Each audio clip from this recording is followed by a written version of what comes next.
get the latest from political analyst Stacey Herbert. Stacey Herbert, welcome back to the Keiser Report. It's good to be here, Max. How are the Twitter wars doing? I noticed that we're having a Twitter war. I'm still winning the Twitter war. I don't know. Why don't you check it out? Let's check it out. Put the Twitter war up there. Oh, look, it's over capacity. Yeah, that's over capacity. That's right, the Twitter war. I'm winning the Twitter war. Follow me, Max Keiser, not Stacey Herbert.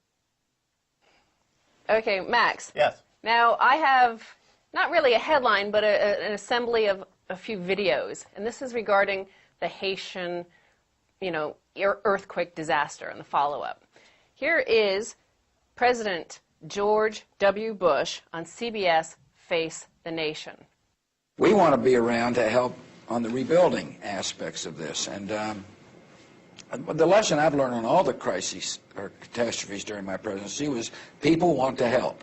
So, yes, as he said, he created so many disasters and crises during his own presidency, and he found that so many people always wanted to help, whether it's like the disaster he created in Iraq, or the disaster he created in Afghanistan, or the disaster he created in Katrina. So he feels like he is able to help.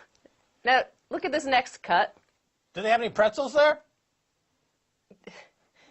Go to this next clip from Meet the Press. I need to put a pitch in for the ClintonBushHaitiFund.org. One of my concerns around any crisis is that shysters show up and take advantage of people's goodwill and generosity.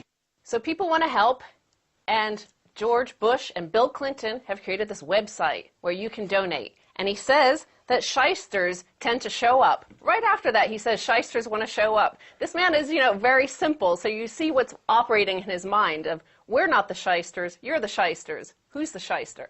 Yeah, George Bush could be the new Billy Mays. I tell the director, I'll put this in the post, put a brief clip of Billy Mays doing his thing on the Home Shopping Network. OxyClean, the stain specialist. Yeah, that's Billy Mays. That could be George Bush in a couple of months. Well, he might not know this, but the word shyster actually usually refers to either lawyers or politicians. So when he's trying to accuse NGOs and charities and other French people, maybe, that they're shysters, it actually tends to be politicians who are shysters. Yeah, it's a good German word, shyster. It's like coprophagist, people who like to eat feces. That's where it comes from. Now, if there is any shyster, I want you to look at this footage of these three presidents, Clinton, Bush, and Obama. Now, they're announcing this rescue plan for Haiti. Now, check out Bush. See how he keeps on laughing inappropriately and not, swaying back and forth and jittering? Yeah, he needs to change the batteries in his electric underwear. He's having some trouble there. Here we have the three presidents of the United States, probably more responsible than even the French for destroying Haiti, as what it is. And check out this headline, Haitians dying in hospital from lack of supplies. That's what happens when, of course, you have the United States in charge of the airport and allowing supplies through. Well, look, Stacey Herbert, the United States economy is based on militarization and bad banking practices on Wall Street. So any opportunity they have to boost their militarization of the globe, they're going to take, regardless of what the politics is on the ground. They just send in the troops and start billing them right away. They do send in the troops. They send in Blackwater and other private contractors. And these are the very same sort of people that are responsible for the missing billions in Iraq and Afghanistan, remember. And here's another reason not to donate to the Bush-Clinton Haiti Fund. No, I'm not going to give their fund no money. Not me. Well, it's likely to end up in Virginia somewhere in some private military contractors. Yeah, Blackwater's pocket. You might as well just send a check out to Blackwater, now known as Z, and bypass the commission that those three guys, the three amigos, the three blind mice, are going to take for their own pockets. The three amigos. Well, this takes me to the next headline. Did foreigners cause America's financial crisis? Did foreigners cause America's financial crisis? Huh, okay. How's this one go? Well, this is from Time magazine, and they're talking about Ricardo Caballero, who is the head of MIT's economics department. And he says this, quote, foreign investors created a demand for assets that was difficult for the U.S. financial sector to produce. All they wanted were safe assets, and their ensuing purchases made the U.S. unsafe. Yeah, well, that is nonsense. You see, America and Wall Street created toxic debts and toxic packaged securities using what they call financial engineering, which is a euphemism for packaging garbage and selling it like it's something other than garbage, except people are not used to the idea that you can create financial garbage. They think that all of finances are clean and squeaky and that money is somehow pure in its own right. They don't understand that you can actually create toxic garbage and toxic derivatives by re-engineering money so that it performs like a virus. Once these banks in Europe, for example, got these American debts, the debts festered and they compounded their interest cost and they put these banks at great disadvantage. This is part of the American methodology to expand the American imperium around the world, is by getting countries to swallow these toxic bonds manufactured by Paulson, Goldman Sachs, J.P. Morgan, Jamie Dimon, Tim Geithner, the whole list that we are familiar with of the toxic Avengers wielding toxic weapons of mass financial destruction. Well, this follows on the Financial Crisis Committee meetings that are happening, and he's taking the opposite view of it. He's saying that Goldman Sachs and J.P. Morgan and Citibank and Bank of America created these toxic, faulty, fraudulent derivative products because there was so much demand for yield. Because if it hadn't been for the savings of China and Saudi Arabia, he points out, and other foreign investors, if it hadn't been for their large pool of savings, these poor, innocent American bankers wouldn't have been forced to create fraudulent products. Well, it's unconscionable.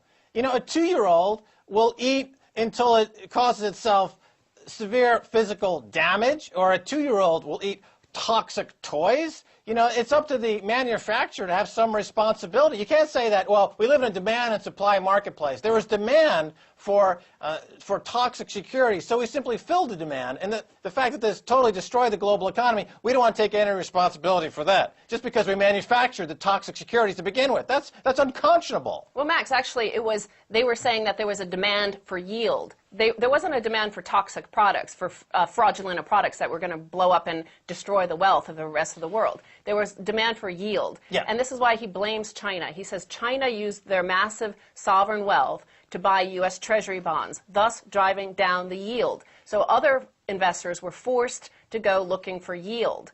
So, okay, let me explain how you create yield on a security. First of all, you can't get outside of the global what's called the yield spread, which is the spread between short-term and long-term fixed paper. Okay, that's the yield spread, and there is a natural boundary between a high yield and a low yield. If you're creating a toxic security with a greater than average yield, it's because you're claiming that this security is tied to an asset like a mortgage that has a certain performance expectations, which is false, and they got people like Moody's, S&P, and Fitch to sign off on the toxicity by giving these bonds greater ratings than they deserve. So they sold these things as having a high yield, even though that they had no expectation of paying down those mortgages whatsoever. You had people in America who were collateralizing a shack in a toxic waste dump and saying that was worth $1 million and has a 15% yield based on a collateralized debt obligation as being peddled by Goldman Sachs. And that's the yield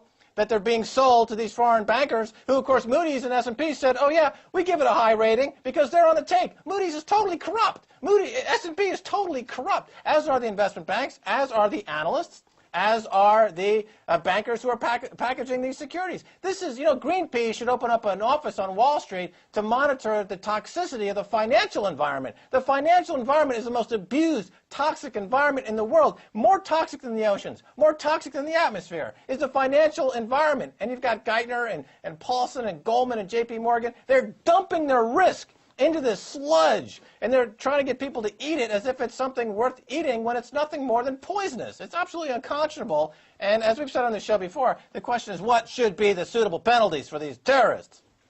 Well, Ricardo Caballero gives all the bogus mortgage holders, the bogus mortgage providers, all of the entire criminal class in America an excuse, a get-out-of-jail-free card. But the next headline, Why America and China Will Clash.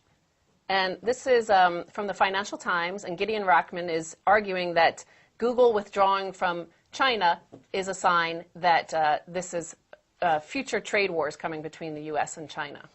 Well, I always had a soft spot for Google. Even though they went into China and they compromised their their motto, "Don't be evil."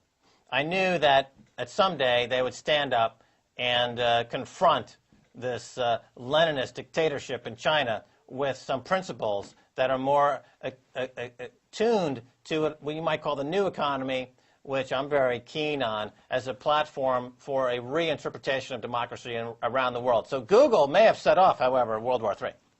Well, that's what